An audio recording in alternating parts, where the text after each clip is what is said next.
বিধানসভা নিৰ্বাচন সমাগত আৰু বিধানসভা নিৰ্বাচনৰ বাবে প্ৰতিটো ৰাজনৈতিক দল আৰু প্ৰাৰ্থীসকল ইতিমধ্যে নিৰ্বাচনী প্ৰচাৰত ব্যস্ত হৈ পৰিছে আৰু ইয়াৰ মাজতে আমি আজি কলিয়াবৰ বিধানসভা সমষ্টি যেহেতু কলিয়াবৰ বিধানসভা সমষ্টি অসম গণ পৰিষদ দল জন্ম হোৱাৰ পিছৰ পৰা মাত্ৰ এবাৰ কংগ্ৰেছৰ দখলত আছিলে আৰু তাৰ বাকী সময় সুদীৰ্ঘ সময় অগপৰ দখলত আঞ্চলিকতাবাদৰ যি ধ্বজা আছে এক প্ৰকাৰ আঞ্চলিকতাবাদৰ শক্তিশালী ভেটি থকা কলিয়াবৰ বিধানসভা সমষ্টিত এইবাৰ পুনৰবাৰ 2006 চনৰ পৰা একেৰাহে বিধানসভালৈ নিৰ্বাচিত হোৱা অগপৰ কাৰ্যকৰী সভাপতি বৰ্তমান মন্ত্ৰী কেশৱ মহন্ত ডাঙৰীয়া তেখেত এইবাৰ পুনৰ অগপ বিজেপি মিত্ৰজোঁটৰ পৰা প্ৰাৰ্থী হিচাপে ইতিমধ্যে মনোনয়ন দাখিল কৰিছে আৰু আমি কিছু কথা পাতিবলৈ আমি অগপৰ যিগৰাকী প্ৰাৰ্থী কেশৱ মহন্ত ডাঙৰীয়া তেখেতৰ ওচৰত আহিছোঁ আৰু কলিয়াবৰ বিধানসভা সমষ্টি বিগত অগপ দল জন্ম হোৱাৰ প্ৰায় দীৰ্ঘ সময় অগপৰ দখলতে আছে আৰু আপুনি 2006 চনৰ পৰা ইয়াৰ পৰা বিধায়ক হৈ আছে এইবাৰ মিত্ৰজোঁটে বিচাৰিছিলে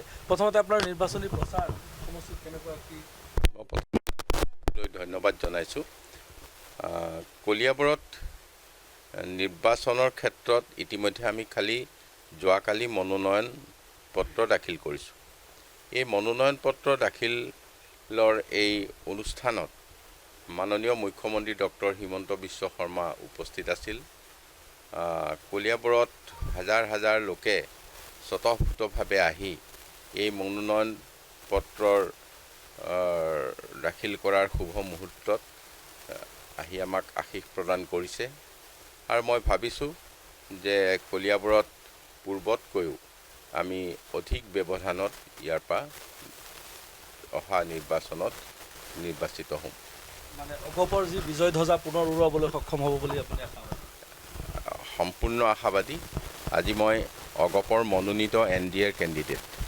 গতিকে এই বিজয় NDAৰ বিজয় হ'ব অগপৰ বিজয় হ'ব নৰেন্দ্ৰ মোদী ডাঙৰীয়াৰ বিজয় হ'ব আমাৰ ডক্টৰ হিমন্ত বিশ্ব শৰ্মা ডাঙৰীয়াৰ বিজয় হ'ব ইয়াৰ মাজতে যিগৰাকী বিজেপিৰ এগৰাকী প্ৰাৰ্থিত্ব বিচাৰিছিলে জিতেন্দ্ৰ গৌড় তেখেতে ইতিমধ্যে নিৰ্দলীয় হিচাপে মনোনয়ন দাখিল কৰিছে তেওঁ কালি মনোনয়ন দাখিল কৰাৰ সময়ত তেওঁ বাৰে বাৰে বিজেপি জিন্দাবাদ ধ্বনি দি প্ৰৱেশ কৰিছে মুখ্যমন্ত্ৰীৰ প্ৰশংসা কৰিছে আৰু তেওঁ বিজেপিৰ কলিয়াবৰ সমষ্টিৰ যিসকল কৰ্মী আছে সমৰ্থক আছে তেওঁলোকৰ সমৰ্থনতে নিৰ্দলীয় প্ৰাৰ্থী হিচাপে অৱতীৰ্ণ হ'ব বুলি দাবী কৰিছে প্ৰকৃততে যেতিয়া এখন আসন মিত্ৰজোঁটৰ এৰি দিয়া হয় এতিয়া আমি যিসমূহ আসন অসম গণ পৰিষদে মিত্ৰজোঁটক ভাৰতীয় জনতা পাৰ্টীক এৰি দিছোঁ তাত আৰু আমাৰ দলৰ প্ৰাৰ্থী এজনৰ কথা আমি বিবেচনা নকৰোঁ নিশ্চয় ভাৰতীয় জনতা পাৰ্টীয়েও তেনে নীতিৰ মাজতে আছে বা থাকিব গতিকে তথাপিও যদি কোনোবা প্ৰাৰ্থী তেখেতসকলৰ মাজত ওলায় সেই দলটোৱে সেই গোটেই বিষয়টো সমাধান কৰাৰ দায়িত্ব বহন কৰে গতিকে ভাৰতীয় জনতা পাৰ্টীয়ে এই আসনখন অসম গণ পৰিষদক এৰি দিয়াৰ পিছতো যদি ভাৰতীয় জনতা পাৰ্টীৰ মাজৰ পৰা কোনোবা প্ৰাৰ্থিত্ব বিচৰা ব্যক্তি থাকে তেতিয়াহ'লে সেই বিষয়টো ভাৰতীয় জনতা পাৰ্টীৰ সমাধান কৰাৰ দায়িত্ব তেখেতসকলে ল'ব অগপ বিজেপিৰ যেতিয়াৰ পৰা মিত্ৰতা হৈছে তেতিয়াৰ পৰা ইয়াত বিজেপিয়ে কোনোদিন প্ৰাৰ্থিত্ব বিচৰা সম্ভৱত নাছিলে কিন্তু এইবাৰ আপোনালোকে বৰহমপুৰ বিধানসভা সমষ্টি আপোনালোকে বিচাৰিছিলে তাৰ পিছৰ পৰা এই অৱস্থাটোৰ সৃষ্টি হ'ল নেকি ইয়াত বিজেপি সেইটোৰ লগত এইটো বিষয়ে আহিব এইকাৰণে নোৱাৰে যোৱাবাৰ আমি নগাঁও জিলাত দুটা সমষ্টিত প্ৰতিদ্বন্দ্বিতা কৰিছিলোঁ এটা কলিয়াবৰ এটা ৰহা তাৰ আগতেও আমি ইয়াত কলিয়াবৰ আৰু বহমপুৰ এতিয়া বহমপুৰটো আমি যোৱাবাৰ আমাৰ যেতিয়া প্ৰাক্তন মুখ্যমন্ত্ৰীগৰাকী শাৰীৰিকভাৱে অসুস্থ হ'ল তেতিয়া এই চিটটো আমি এৰিব লগা হৈছিল আৰু তাৰ সলনি আমি ৰহা লৈছিলোঁ যোৱাবাৰ গতিকে এই বিষয়টো এখন জিলাত 7টা সমষ্টি ইয়াৰে কেৱল অসম গণ পৰিষদে ধিং সমষ্টিৰ বাদে আটাইকেইটা সমষ্টিত বহুবাৰ নিৰ্বাচিত হৈছে গতিকে অসম গণ পৰিষদে ইয়াত কোনোবা এটা সমষ্টি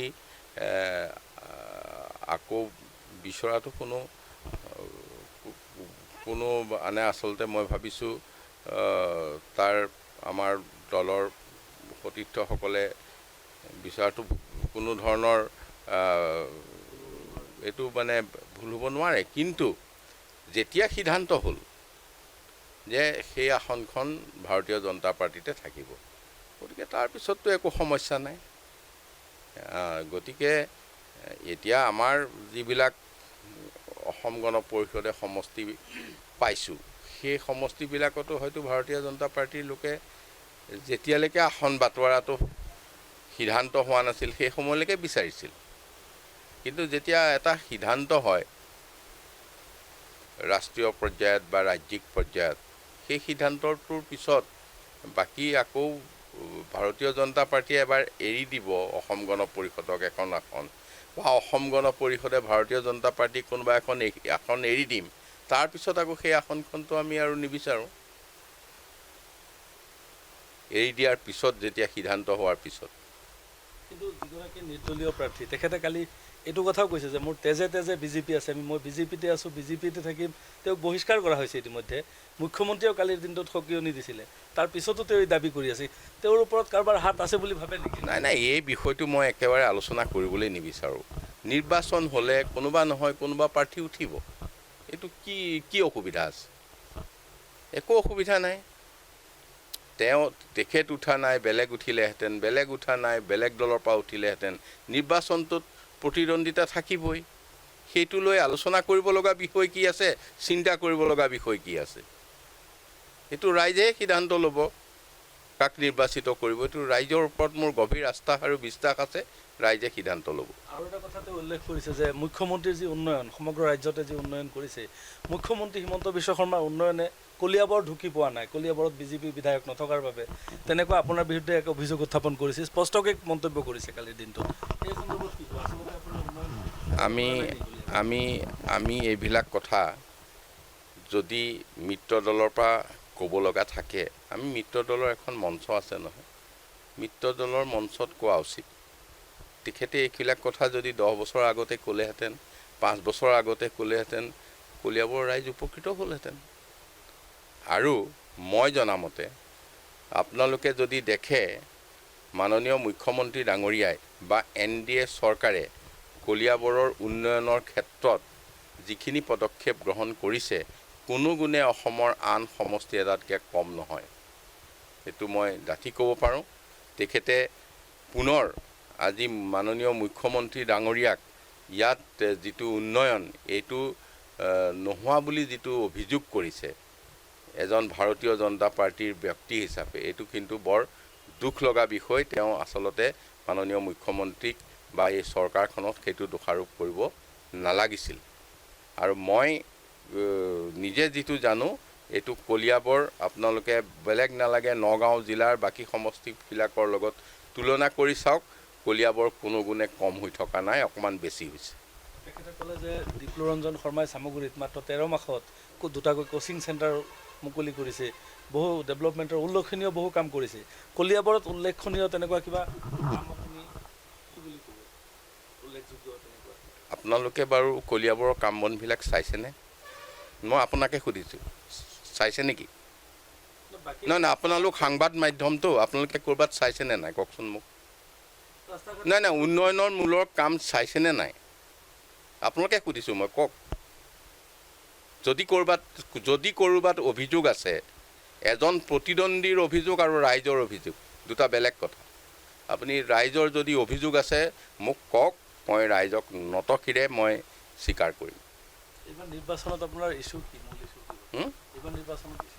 এইবাৰ নিৰ্বাচনত মই কলিয়াবৰৰ যি স্বাভিমানী পৰিচয়, এইটো মই কলিয়াবৰত পৰৱৰ্তী দিনত ইয়াক বৰ্তাই ৰখা নহয়, ইয়াক স্থাপন কৰিম।